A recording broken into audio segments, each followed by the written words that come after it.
మీ కలలన్నీ సాకారమైన చోట తెల్లాపూర్లో వజ్ర west city. ORR exit 2కి 2, ఫైనాన్షియల్ డిస్ట్రిక్ట్ కి 10 నిమిషాల దూరంలో.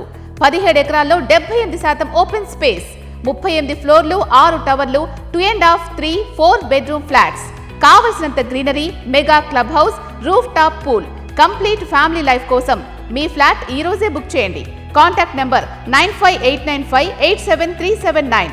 వజ్ర ఫర్ బెటర్ లివింగ్. సరే, తిరుమల లడ్డు నెయ్యి వ్యవహారంలో సిబిఐ ఛార్జ్షీట్ వేసింది మనకు తెలిసిందే.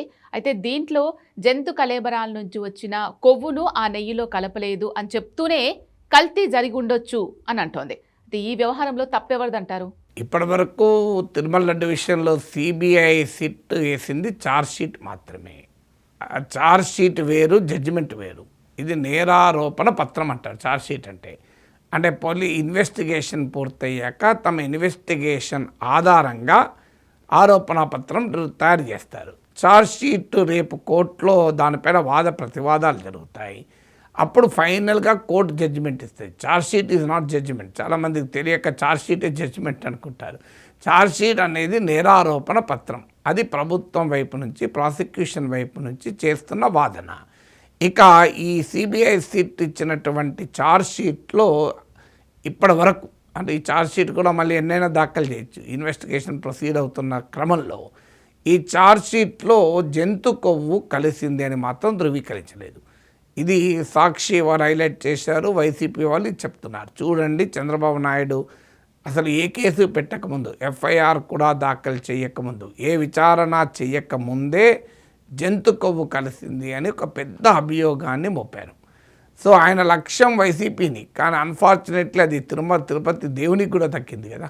సో తిరుమల లడ్డు అప్రతిష్ట పాలవటానికి, తిరుమల లడ్డు పవిత్రత పైన అనుమానాలు రేకెత్తటానికి చంద్రబాబు నాయుడు చేసిన స్టేట్మెంట్ కారణమైంది. అందుకే సుప్రీంకోర్టు కూడా అన్నది, ముఖ్యమంత్రి హోదాలో ఉండి ఏ విచారణ లేకుండా, ఏ ధృవీకరణ లేకుండా ఒక సాధారణ రాజకీయ ఆరోపణ చేసినట్లుగా చేస్తే ఇది కోట్లాది మంది ప్రజల విశ్వాసాలకు సంబంధించింది కదా అని సుప్రీంకోర్టు కూడా అభ్యంతరం చెప్పింది. చంద్రబాబు నాయుడు తిరుమల లడ్డులో జంతు కొవ్వు కలిసింది అని అన్నప్పుడు ఆయన దృష్టల్లా కలిపింది వైసీపీ ప్రభుత్వం అని చెప్తున్నాడు కనుక వైసీపీకి పైన అటాక్ అనుకున్నాడు. కానీ అది వైసీపీ పైన అటాక్ కాదు, అది హిందూ ధర్మం పైన, హిందూ మతం పైన, హిందూ విశ్వాసాల పైన, హిందూ దేవాలయాల పవిత్రత పైన దాడి కదా.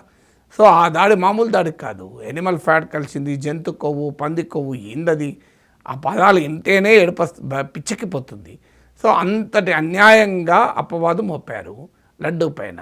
ఎందుకు? రాజకీయ కారణాల రీత్యా. ఇప్పుడు సిబిఐ సిట్ దర్యాప్తులోనే జంతు కొవ్వు కలిసిందని ధృవీకరించడం లేదు. అయితే ఇప్పటికీ కూడా 10% లోపు ఉంటే ధృవీకరించలేము అన్నారు కదా. ఆ 10%ఏ కలిపారేమో జంతు కొవ్వు అని కూడా ఆరోపిస్తున్నారు. అంటే ఇప్పటికీ ఇంకా తిరుమల లడ్డును అప్రతిష్ట పాలు చేసేటువంటి వాదన తమ రాజకీయ అవసరాల కొరకు జరుగుతూనే ఉంది. ఇక కల్తీ జరగలేదా అంటే కల్తీ జరిగింది అని కూడా ఈ ఛార్జ్షీట్లో చెప్పారు. కెమికల్ అడల్టరేషన్ అన్నారు. అంటే పాలు, వెన్న, మీగడ నుంచి కాకుండా కొంత మోతాదులో నెయ్యి వాడి, కొన్ని రకాలమైనటువంటి పామాయిలు, ఇలాంటి పదార్థాలు వాడి రసాయనికాలతో ఈ నెయ్యి తయారు చేశారు. ఇది క్లియర్గా కెమికల్ కల్తీ అయిన నెయ్యి అని ఈనాడు ఆంధ్రజ్యోతిలో ఈ డైమెన్షన్ మాత్రమే హైలైట్ చేశారు. జంతు కొవ్వు కలవలేదు, కలిసినట్టు ధృవీకరించలేదు అన్నది వాళ్ళు వదిలేశారు. టీడీపీ వాళ్ళు ఈ పాయింటే పట్టుకుంటున్నారు. రియాలిటీ ఏంటి? జంతు కొవ్వు కలిసిందని ధృవీకరించలేదు, కానీ కెమికల్ కల్తీ జరిగిందని మాత్రం అన్నారు. రెండూ నేరమే, కానీ రెండిట్లో తేడా ఉంది. మీకు కెమికల్ కల్తీ, జంతు కొవ్వు కల్తీని ఒకే రకమైన భావన కలగదు. కల్తీ అన్యాయము, కల్తీ దుర్మార్గమే. అందువల్ల దీనిపైన రాజకీయంగా స్కోరింగ్ పాయింట్లు కలిపి 2029 ఎన్నికల వరకు దీన్ని సాగతీసి అప్పటిదాకా తిరుమల లడ్డు పవిత్రత పైన అటాక్ చేస్తూ ఉంటే అల్టిమేట్గా మీ రాజకీయ లక్ష్యం నెరవేరుతుందో లేదో తెలియదు, కానీ కోట్లాది హిందువుల విశ్వాసాలపైన మాత్రం దాడి జరుగుతుంది. హిందూ పవిత్ర దేవాలయాల ప్రాశస్త్యం పైన అటాక్ జరుగుతుంది. హిందూయేతరులకు ఇది ఒక ఆయుధంగా మారుతుంది. మరి ఎందుకు అలా చేస్తున్నారో తెలియదు.